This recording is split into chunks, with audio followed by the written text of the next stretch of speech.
Hola chicas, ¿me escuchan?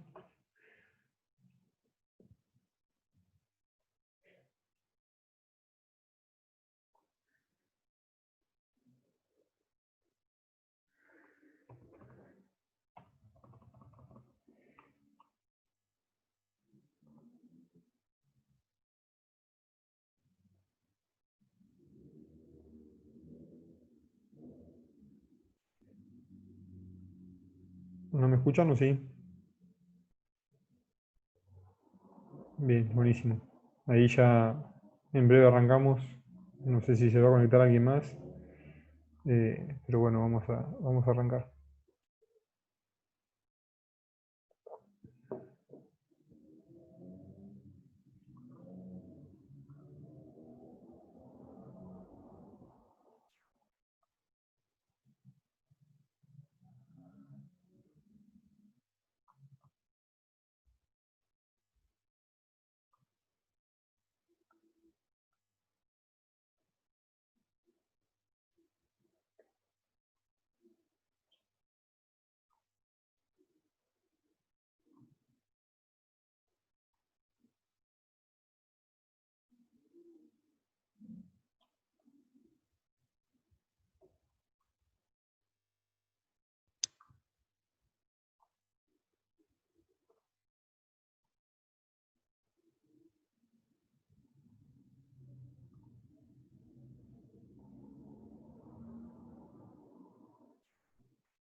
Bien, bueno, ahí antes de ir a la plataforma, les subí un archivo donde están los horarios de las materias que van a tener conmigo. Me parece, y si mal no recuerdo, los jueves 18:30 tienen geoquímica, que es la otra materia de geología que tienen con Sergio, me parece. Así que bueno, conmigo van a tener los lunes geología, gas y petróleo y geomorfología. Los jueves vamos a tener prácticas 2 en el segundo turno y los viernes minerales y análisis de minas. Impacto es con los chicos de hidrocarburos. Así que bueno, esto se los voy a dejar en todas las materias, lo van a tener, así que nada, entonces para ahí si lo quieren consultar, no hay problema.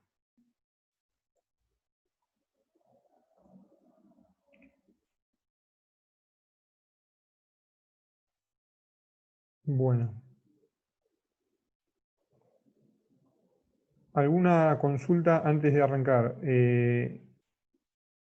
¿Saben algo de Miqueas? Miqueas Mesa o Mesas, era el apellido. Y de Fernando López, ¿lo han hablado? ¿Saben algo? Si van a seguir o no. Yo no he hablado con las chicas de acá del instituto, así que no sé si saben algo o no, como para preguntarles, si no, igual después les voy a preguntar. No sé si tienen contacto o no con los chicos, pero eh, nada, si saben, me cuentan. A ver que no veo el chat. Ahí.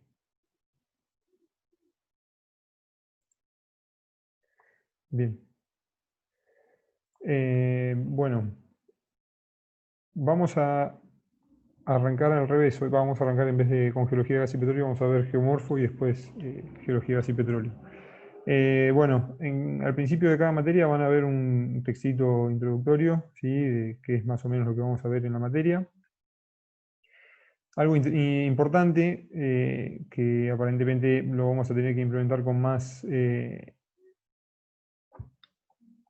ganas en este cuatrimestre, o por lo menos en lo que dure la virtualidad, que todavía no sabemos cómo va a ser, es la asistencia, ¿sí? Que bueno, se va a tener en cuenta para lo que es la promoción y las regularidades. Eso también lo voy a preguntar bien, cómo va a ser el tema de la promoción. El cuatrimestre pasado se hizo por intermedio de un coloquio, así que este cuatrimestre entiendo que dependiendo de cómo sigamos, en qué modalidad sigamos, será por promoción o por coloquio o sin promoción. Eso lo tengo que averiguar todavía, no lo he consultado. Pero bueno, para la regularidad de las promociones hay que acreditar sí la asistencia, que bueno, será por medio de cámara, según lo que piden la gente del instituto. Así que bueno, nada. Tenemos que activar la cámara, sí, y bueno, para acreditar la asistencia. Esto después, bueno, nada, cada video y cada clase va a quedar subido, ¿sí? Y lo que hice fue, a diferencia del cuatrimestre pasado, a ver, creo que entró alguien más, ¿o no? No. Lo organicé un poco más, quedó un poco más organizado la parte de las materias, ¿sí? Y lo separé por semanas, ¿sí? Van a ver que a medida que vayamos avanzando, van a ir, ¿sí? Entrando una semana atrás de la otra, ¿sí? Con la clase, el material y la actividad de esa semana. Bien,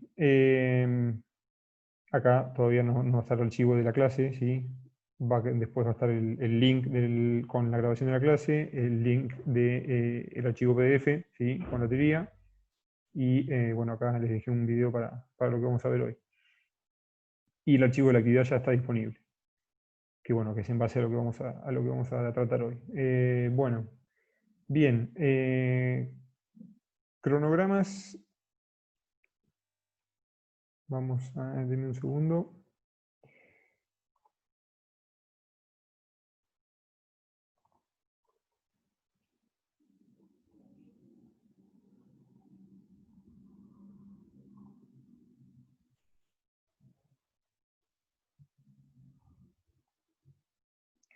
Bien, cronogramas. Vamos a tener 12 clases, ¿sí? Teórico-prácticas, y como siempre, un primer parcial a mitad de cuatrimestre, en este caso en geomorfo, para que no coincidan, ¿sí? En el mismo día geología, gas y petróleo y geomorfología. Lo que hice fue, bueno, el parcial de geomorfo se movió al 28, ¿sí? El 21 va a ser el de geología y petróleo, y a la otra semana va a ser el de geomorfo. Lo mismo con el segundo parcial. El segundo parcial, geomorfo, va a ser el 2 y el de geología y petróleo el 9. Esto solo para geomorfo. Después en cada materia tienen el cronograma ya armado. Bien, van a ver que por ahí algún tema se repite porque son por ahí largos, y en otras materias por ahí vemos 2 temas en un día. Eso depende de cuán extenso sea, ¿sí? El tema a tratar. Pero bueno, básicamente en cada materia, como les decía, van a tener el cronograma del programa, ¿sí? Las sugerencias y los horarios. Bien, les dejé ya en lo que es geomorfo bibliografía, ¿sí? Esto es un libro en inglés de geomorfología fluvial, que es bastante interesante. No sé si les interesa chusmearlo, lo pueden hacer. Vamos a... Ahí. Después les dejé, bueno, el Darbook, que es un libro de geología general, que está bastante piola, es muy didáctico. La carta cronoestratigráfica, con la cual vamos a trabajar hoy. En realidad vamos a hablar de tiempo geológico hoy un poco. Bueno, el libro de geomorfología de Mateo Gutiérrez, que es con el cual se basa la materia, que bueno, era muy pesado, entonces lo subí al Drive y les dejé el link del Drive. Después, si pueden, chequen, ¿sí? Si lo pueden descargar, y si no se puede, me avisan. Bien, eso en cuanto a geomorfo. Vamos a...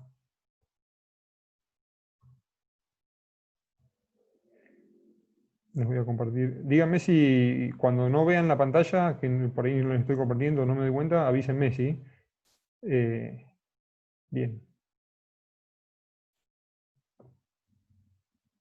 Bueno, esta semana tanto en geomorfo como en geología de gas y petróleo, como en prácticas 2 y como en minerales y análisis de mina. Vamos a ver temas generales, repasarlos, ¿sí?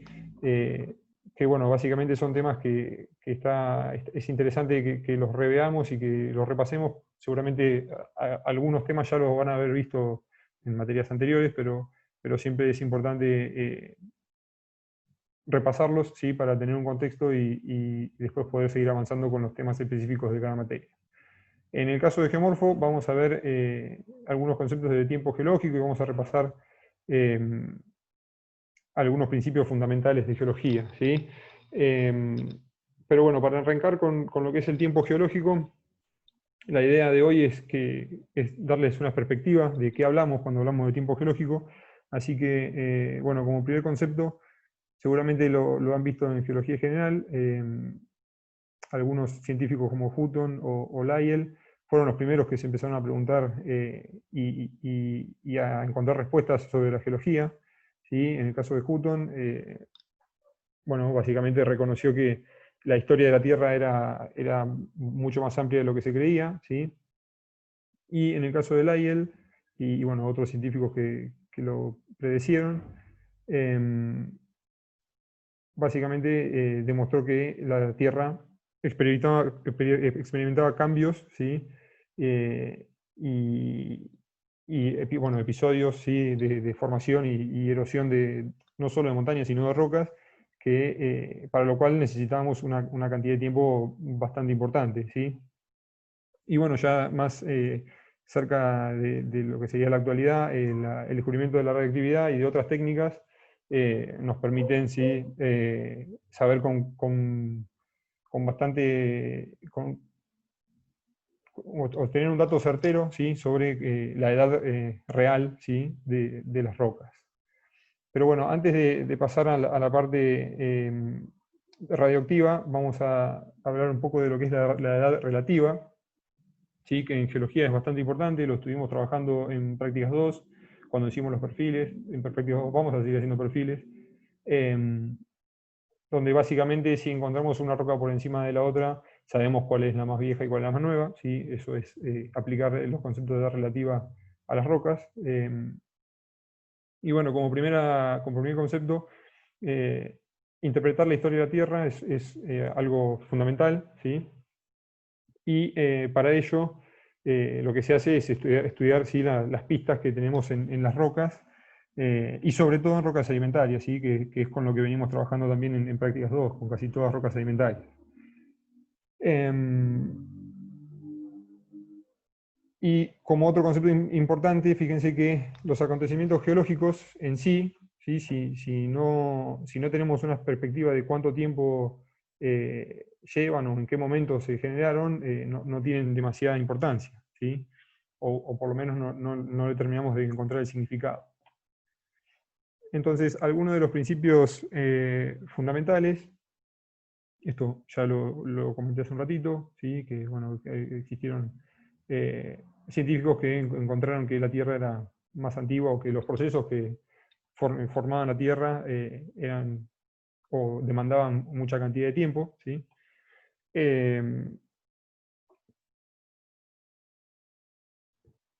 Perdón que miro cada tanto a ver si Aldana se desconectó, me parecía que estás vos sola, Brenda. Bueno, bien. Entonces, como decía, la adaptación relativa, sí, lo que les decía de prácticas 2, nos ayuda sí, a tener una idea de, por ejemplo, qué roca se formó primero, cuál segunda, cuál tercera, y así sucesivamente. ¿Sí? Si bien la datación relativa de las rocas no nos dice fehacientemente en qué momento, ¿sí? Nos da una idea de qué procesos y qué acontecimientos se generaron antes y después. ¿Sí?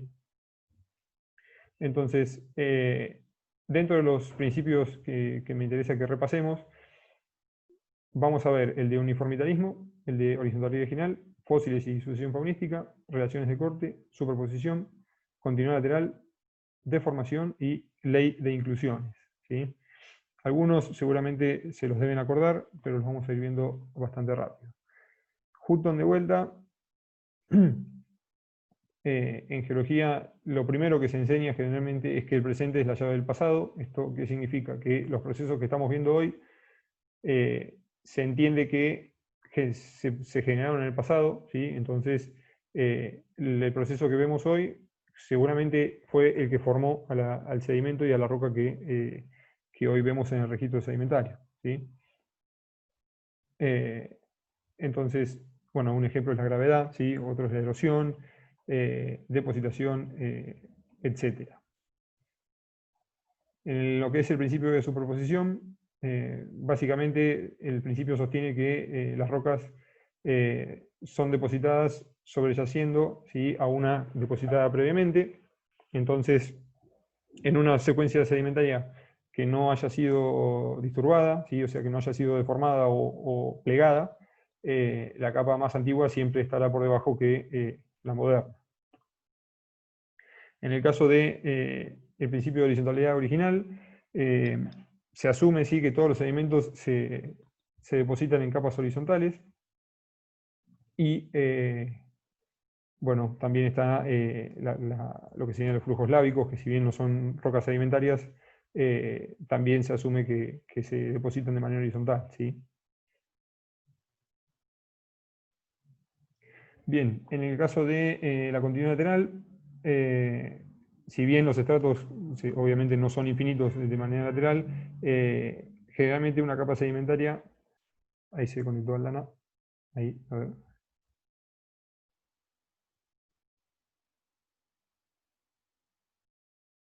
ahí está.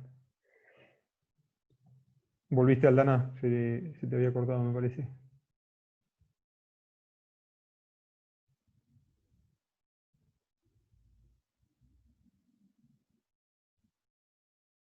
Bien. Bueno, como les decía, si bien las capas no se extienden de manera infinita, tienen una cierta continuidad y lateralmente tienden a acuñarse, a gradar, a interdigitarse e incluso a truncarse, ¿sí? Entonces,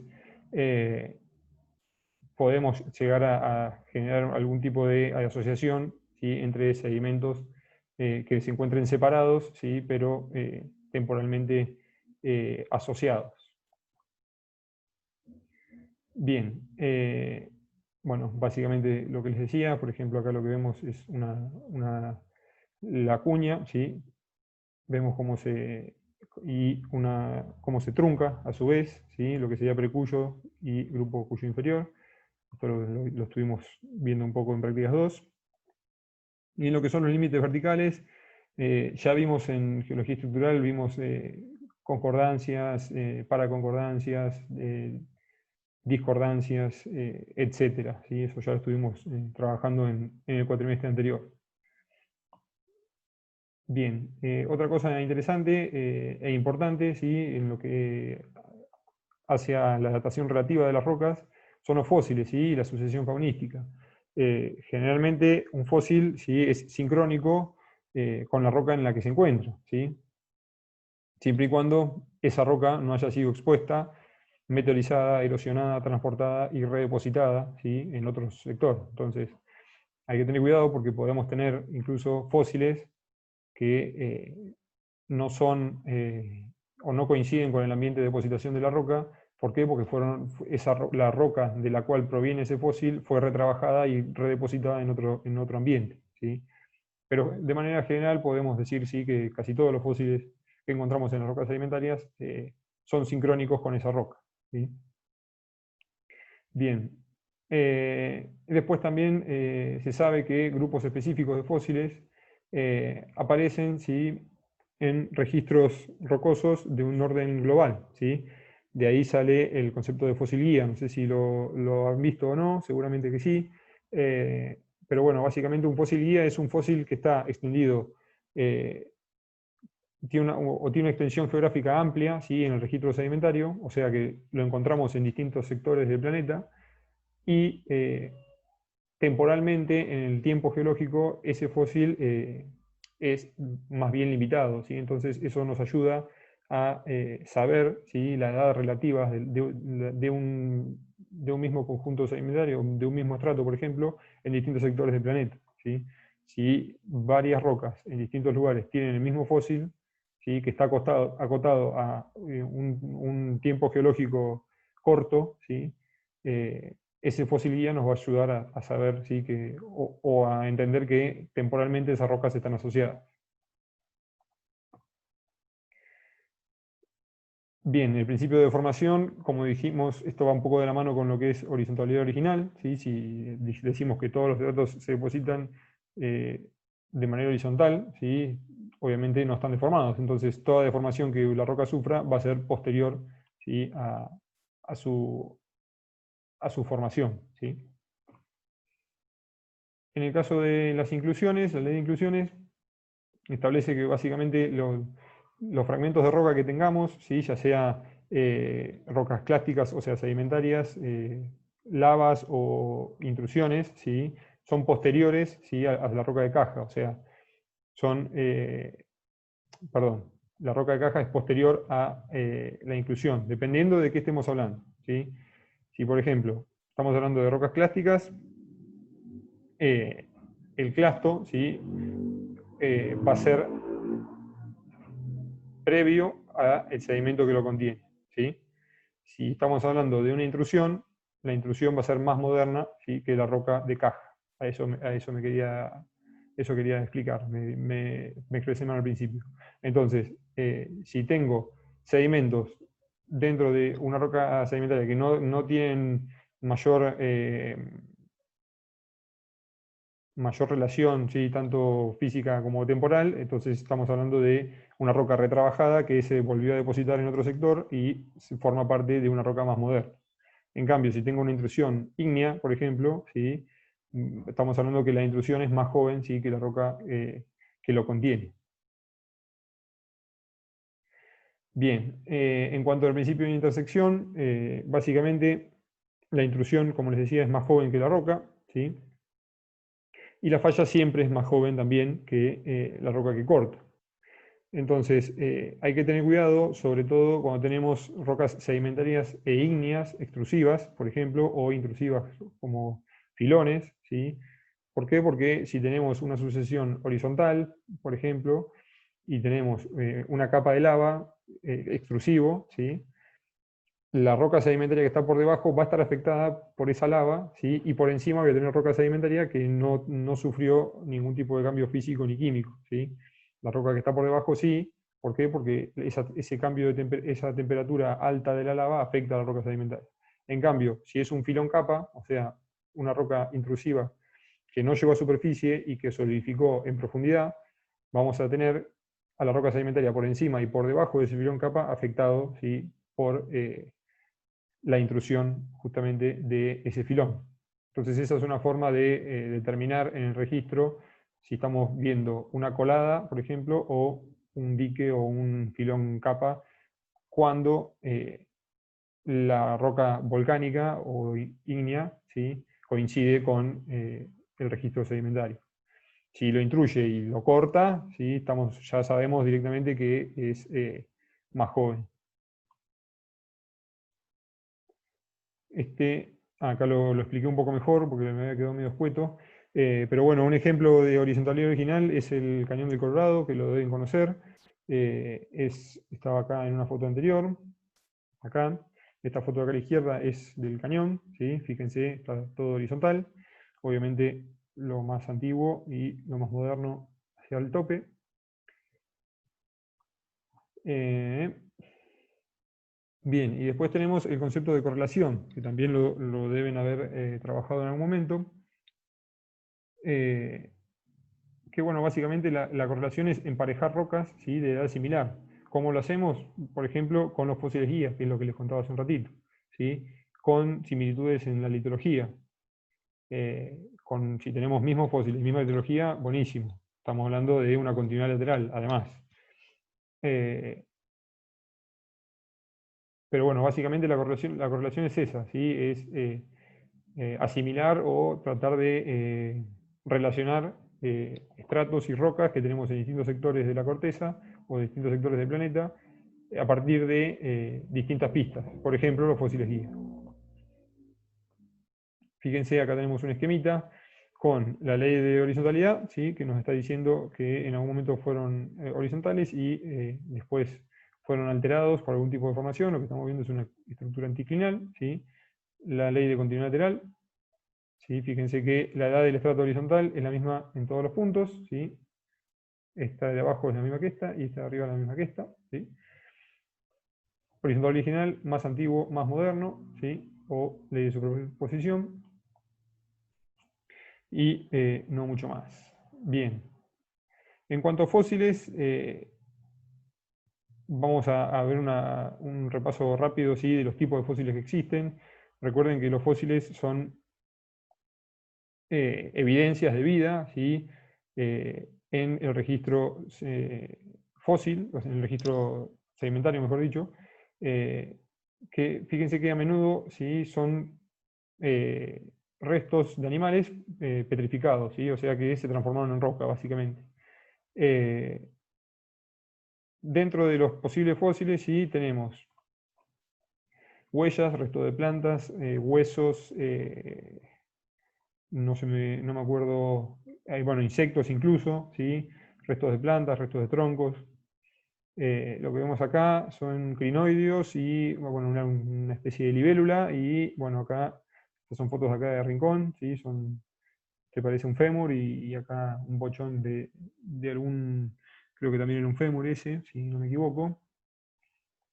Y, bueno, esta foto que dejé acá es una foto bastante interesante porque ilustra muy bien el proceso de fosilización, primero, y segundo, hace honor a que el presente es la llave del pasado, ¿sí? Esta es una foto actual tomada en Alaska, si no me equivoco, que bueno, la encontré en internet hace no mucho, y lo que vemos acá básicamente es un río, ¿sí? Donde tenemos un puma, ¿sí? O algún felino, no sé qué animal es específicamente, que se ve que murió y puede haber pasado dos posibilidades. O murió en el agua o murió y después el río creció y lo cubrió el agua, ¿sí? Y lo que vemos es al cuerpo del animal todavía sin descomponerse y ya cubierto por sedimento, ¿sí?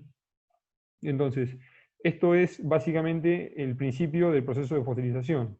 Lo importante para que un fósil se conserve es su rápida, que se sepulte rápidamente, ¿sí?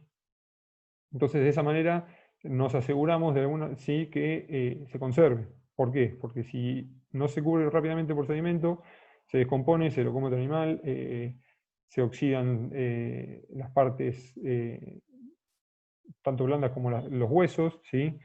Entonces, lo importante de la fosilización es que se sepulte rápidamente. Entonces, bueno, esta foto la dejé porque es bastante ilustrativa, ¿sí? De cómo sería el proceso de fosilización, incluso en los dinosaurios, ¿sí?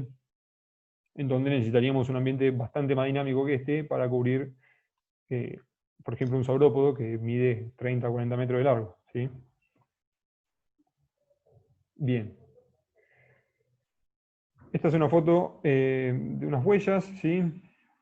Esto es en la costa atlántica, en Pehuenco. En realidad no son tan antiguas. Ahí se conectó Stephanie. A ver. Sí.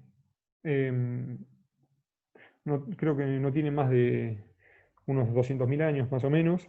Pero bueno, básicamente estas huellas era un pantano, ¿sí? El animal pisó, ese pantano se cubrió rápidamente por sedimento, se sepultó, luego se litificó ese sedimento y lo que logramos es que se conserve, ¿sí? Bien. Bueno, otro de los, acá que estaba mirando a ver qué les había dejado, los moldes, ¿sí? Los moldes también son grandes registros fósiles, sobre todo, por ejemplo, en formación vaca muerta. Hola, Stephanie, ¿me escuchas bien?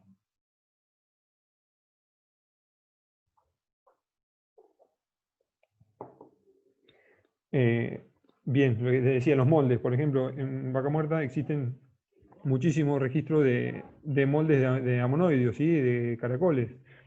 No tenemos el resto del esqueleto, del exoesqueleto del animal, pero sí tenemos el molde en la roca de su estructura interna, por ejemplo.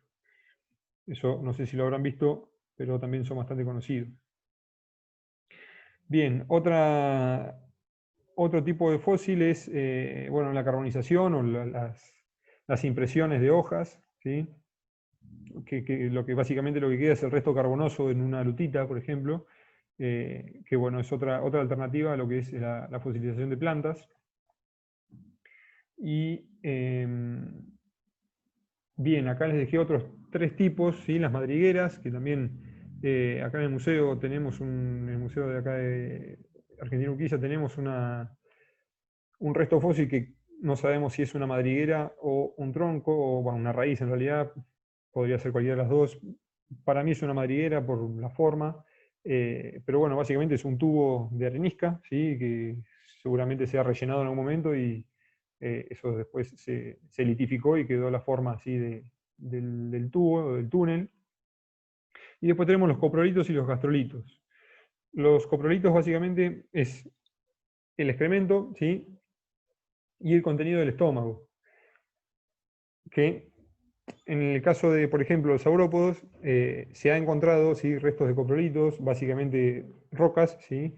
El animal se ve que además de comer pasto o comer hojas o vegetación, comía piedras, ¿sí? Para facilitar y ayudar con esas piedras a la digestión, ¿sí?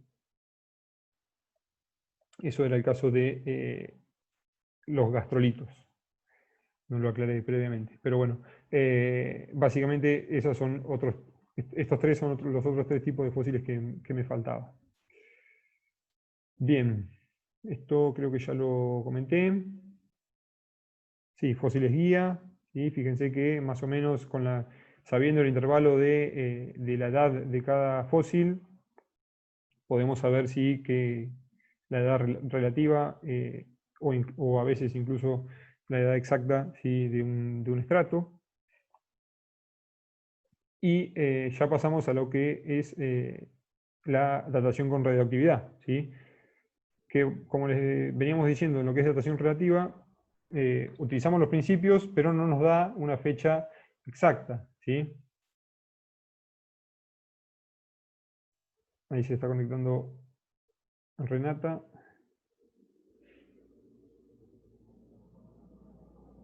A ver. Hola Renata, ¿me escuchás?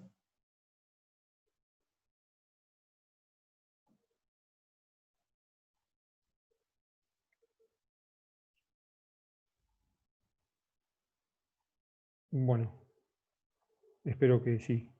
Bien. Entonces, bueno, básicamente la relativa nos da una idea, ¿sí? de las relaciones temporales entre las rocas, y la radioactiva es la que nos da el espacio temporal preciso, ¿sí? O sea, en qué momento específicamente una roca, ¿sí? fue depositada. Bien, bueno, acá básicamente les dejé la explicación de qué es la radioactividad, ¿sí? Y lo que se usa en radioactividad básicamente son isótopos o en realidad generalmente es el uranio y otros. También les dejé un cuadrito más adelante, me quedo muy atrás. Sí, bien. Bueno, lo voy a explicar así se entiende. Bien. Como ya saben, cada átomo de un núcleo, ¿sí? tiene protones y neutrones, y además los electrones son las cargas negativas que están rodeando, ¿sí? al núcleo. El número atómico es el número de protones que tiene un núcleo, ¿sí? Mientras que el número másico, ¿sí? Son los protones y los neutrones, ¿sí? Sumándolos. Esto es lo que cambia, ¿sí? Y es lo que llamamos isótopos. Por ahí podemos tener un elemento con el mismo número atómico, pero con distinto número másico, ¿sí?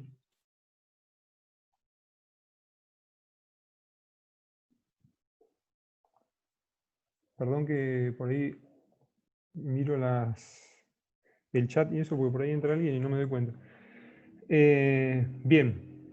Bueno, entonces en el caso del uranio, por ejemplo, ¿sí? tenemos en realidad tres isótopos, ¿sí? que es el 234, el 235 y el 238, ¿sí? Y bueno, básicamente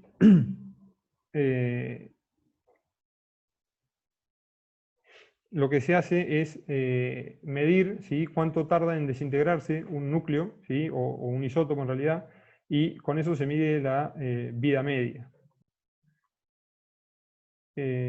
Chicas, me quedan 3 minutos de llamada. Ahora les mando al WhatsApp una nueva, ¿sí? Así no se los corta. Si saben de alguien más que esté por conectarse, avísenle. A ver. No escribieron nada. Bueno, ahí les mando el link, ¿sí?